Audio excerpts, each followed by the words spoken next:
ബ്രിട്ടനിലെ മാഞ്ചസ്റ്റർ നഗരത്തിലുണ്ടായ അനിഷ്ട സംഭവത്തെക്കുറിച്ച് നിങ്ങൾ അറിഞ്ഞു കാണും എന്ന് ഞാൻ വിചാരിക്കുന്നു. മാഞ്ചസ്റ്ററിലെ പുരാതനമായ യഹൂദ ദേവാലയത്തിൽ അവരുടെ ഒരു വിശേഷ ദിവസം ആചരിക്കുന്നതിനിടയിൽ ഒരു അക്രമി കാറോടിച്ച് വരികയും ആൾക്കൂട്ടത്തിലേക്ക് കാറോടിച്ച് കയറ്റാൻ ശ്രമിക്കുകയും കുറച്ചധികം പേർക്ക് പരിക്ക് പറ്റുകയൊക്കെ ചെയ്തു. പിന്നെ ഇദ്ദേഹം കത്തിയെടുത്ത് വീശി. കത്തിക്കുത്തിലാണോ കാറോടിച്ചാലാണോ എന്നറിയില്ല, രണ്ടുപേർ മരിച്ചു. ഈ കുത്തേറ്റ് കുറച്ച് പേർക്ക് പരിക്ക് പറ്റിച്ചു. പരിക്ക് പറ്റുന്നതിൽ ചിലരുടെ നില ഗുരുതരമാണ്. ഇങ്ങനെ ഒരു സന്ദർഭത്തിൽ പോലീസ് അവിടെ ഓടിയെത്തുകയും ഈ അക്രമിയെ തൽക്ഷണം വെടിവെച്ച് കൊല്ലിച്ചു. അതൊരു വലിയ മനുഷ്യാവകാശ ലംഘനമാണെന്ന് നമുക്കറിയാമെങ്കിൽ പോലും പോലീസുകാർ അദ്ദേഹത്തെ ഉടനെ തന്നെ വധശിക്ഷയ്ക്ക് വിധേയനാക്കി. ഇതിൻ്റെ പിന്നിലുള്ള ഗൂഢാലോചനയെക്കുറിച്ച് അന്വേഷണം നടക്കുകയാണ്. ഈ സംഭവം അറിഞ്ഞ ഉടനെ തന്നെ ബ്രിട്ടീഷ് പ്രധാനമന്ത്രി ഞെട്ടി. ആഭ്യന്തരമന്ത്രി ഒരു പാകിസ്ഥാൻ വംശജയാണ്, അവരും ഞെട്ടി. പ്രതിപക്ഷ നേതാക്കന്മാർ ഞെട്ടി. ലേബർ പാർട്ടിയുടെയും അതുപോലെ യാഥാസ്ഥിതിക പാർട്ടിയുടെ നേതാക്കന്മാരൊക്കെ അനുശോചനം രേഖപ്പെടുത്തുകയും ബ്രിട്ടൻ പോലെ ഒരു രാജ്യത്ത് ഇങ്ങനൊരു സംഭവം നടക്കാൻ പാടില്ലായിരുന്നു എന്ന രീതിയിൽ പ്രതികരിച്ചു.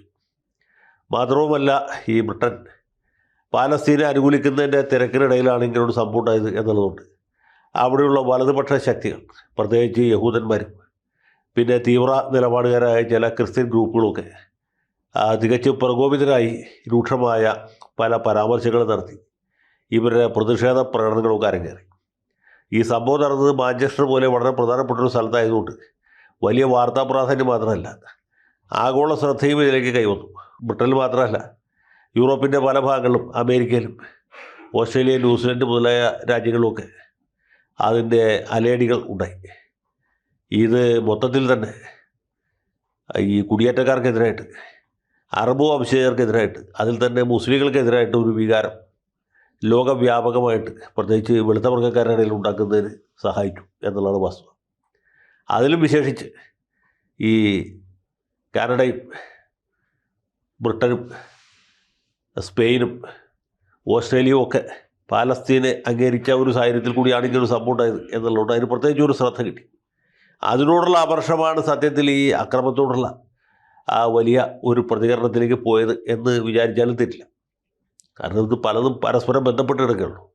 ഇപ്പോൾ ഈ യഹൂദ ദേവാലയത്തിൽ നടന്ന അക്രമം അത് മുമ്പ് തന്നെ ഉണ്ടായിരുന്ന ഒരു വിദ്വേഷ മനോഭാവത്തിന് ആക്കം കൂട്ടി എന്ന് വിചാരിക്കാനാണ് സാധ്യത. അപ്പോൾ അതങ്ങനെ നടന്നുകൊണ്ടിരിക്കുകയാണ്. ഇത് ലോകവ്യാപകമായിട്ട് നടക്കുന്നു. മലയാളം ചാനലുകളിൽ വരെ വാർത്ത വരുന്നു.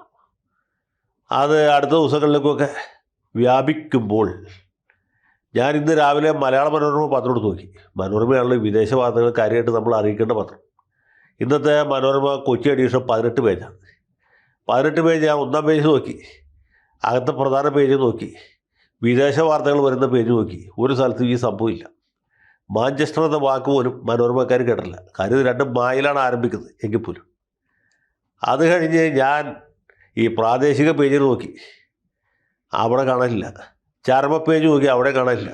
ബിസിനസ് പേജ് നോക്കി, അവിടെ ഇല്ല. ചുരുക്കി പറഞ്ഞാൽ ഒരു പേജിലും ഈ വാർത്തയില്ല. 18 പേജ് നോക്കി എൻ്റെ കണ്ണ് കഴിച്ചു എന്നുള്ള അല്ലാതെ മാമ മാത്യുവിൻ്റെ ബാത്തായി ഈ മനോരമ പത്രത്തിൽ മാഞ്ചസ്റ്ററിൽ നടന്ന അനിഷ്ട സംഭവത്തെക്കുറിച്ച് യാതൊരു വാർത്തയില്ല. അപ്പോൾ എനിക്ക് തോന്നിയ അത്ഭുതമില്ല. കാരണം ഈ ജിഹാദികളെ പൊതുവെ പിന്തുണയ്ക്കുന്ന ഒരു പത്രമാണ് മനോരമ. അവർക്ക് അഹിതകരമായ ഒരു വാർത്തയും മനോരമയിൽ വരികയില്ല. അതുകൊണ്ട് മനോരമയിൽ വരാത്തതിൽ എനിക്ക് വലിയ അത്ഭുതം തോന്നില്ല. അപ്പോൾ മനോരമയാണല്ലോ, പത്രം മനോരമയായതുകൊണ്ട് പല അത്ഭുതങ്ങളും നമ്മൾ പ്രതീക്ഷിക്കണം. പത്രത്തിൻ്റെ സർക്കുലേഷനെ ബാധിക്കാവുന്ന ഒരു വാർത്തയും ഇതിൽ വരികയില്ല. അത് ശരി, അത് കൊള്ളാമല്ലോ എന്ന് വിചാരിച്ച് ഞാൻ മാതൃഭൂമി പത്രം നോക്കി. മാതൃഭൂമിയിൽ ന്യായമായിട്ട് വരേണ്ടതാണ്. മാതൃഭൂമി ഒരു വലിയ സംഖ്യ പത്രമാണെന്നാണ് ഈ ജിഹാദികൾ ആവർത്തിച്ച് വ്യക്തമാക്കുന്നത്. അവരോടൊക്കെ അനുഭവമുള്ള എല്ലാ ആൾക്കാരും, മാവോയിസ്റ്റുകളടക്കം, മാതൃഭൂമി ഒരു ഭയങ്കര സവർണ താല്പര്യത്തെ ഉയർത്തിപ്പിടിക്കുന്ന പത്രമാണ്. ഇത് ഹിന്ദുത്വ ആശയങ്ങൾ പ്രചരിപ്പിക്കുന്ന അല്ലെങ്കിൽ സാമ്രാജ്യത്വ ആശയങ്ങൾ, സംവരണ ആശയങ്ങൾ പ്രചരിപ്പിക്കുന്ന പത്രമാണെന്ന് നിരന്തരമായിട്ട് പ്രചരണം നടത്തുന്നുണ്ട്. ഈ കഴിഞ്ഞ ദിവസമാണ് നമ്മുടെ കെ അജിത അവരുടെ വീട്ടിൽ മാതൃഭൂമി പത്രം ഇതിന് മേലിൽ ഇടേണ്ടതില്ല എന്ന തീരുമാനത്തിലേക്ക് എത്തിയത്. ഇവരുടെ ഭർത്താവ് കുറച്ചധികം നാളായിട്ട് പറയുന്നുണ്ട് ഈ പത്രം വീട്ടിൽ കയറ്റാൻ കൊള്ളില്ല എന്നുള്ളത്.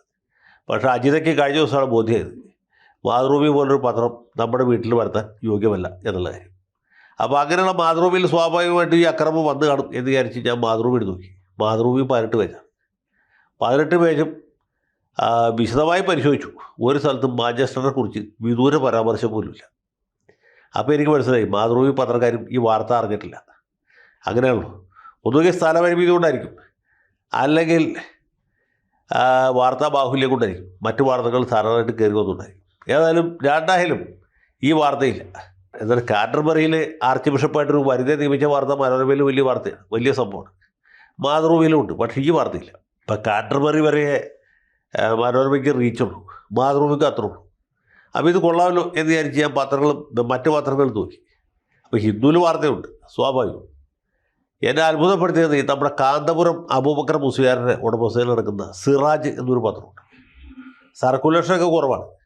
AP ഗ്രൂപ്പുകാർ മാത്രം വായിക്കുള്ളൂ, പിന്നെ ഞാനും വായിക്കും. അപ്പോൾ ഈ AP ഗ്രൂപ്പുകാർ നടത്തുന്ന സിറാജ് പത്രം നോക്കിയപ്പോൾ ഇതാ കിടക്കും. 7-ാം പേജിൽ നല്ല പ്രാധാന്യത്തോടെ വാർത്തയുണ്ട്. എന്ന് മാത്രമല്ല, ഈ അക്രമിയുടെ പടവും കൊടുത്തിട്ടുണ്ട്. ഇയാൾ സിറിയൻ വംശജനായ ഒരു ബ്രിട്ടീഷ് പൗരനാണ് എന്നും അതിനകത്ത് കൂട്ടിച്ചേർത്തിട്ടുണ്ട്.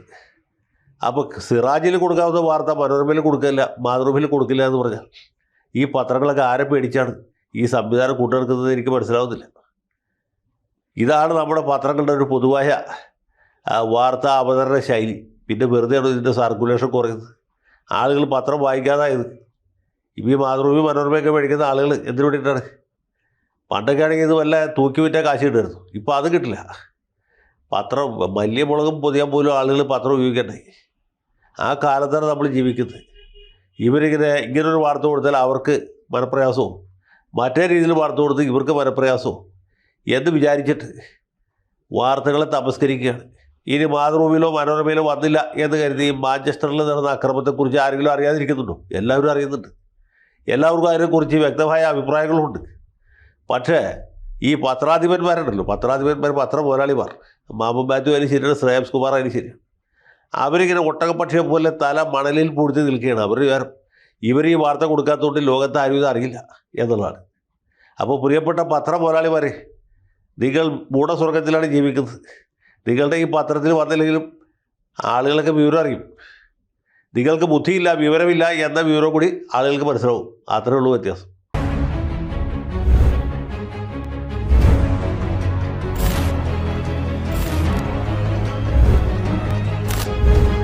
കൂടുതൽ വാർത്തകളും വിശേഷങ്ങളും നിങ്ങളിലേക്ക് എത്താൻ ABC മലയാളം സബ്സ്ക്രൈബ് ചെയ്യുക, ബെൽ ബട്ടണും അമർത്തുക.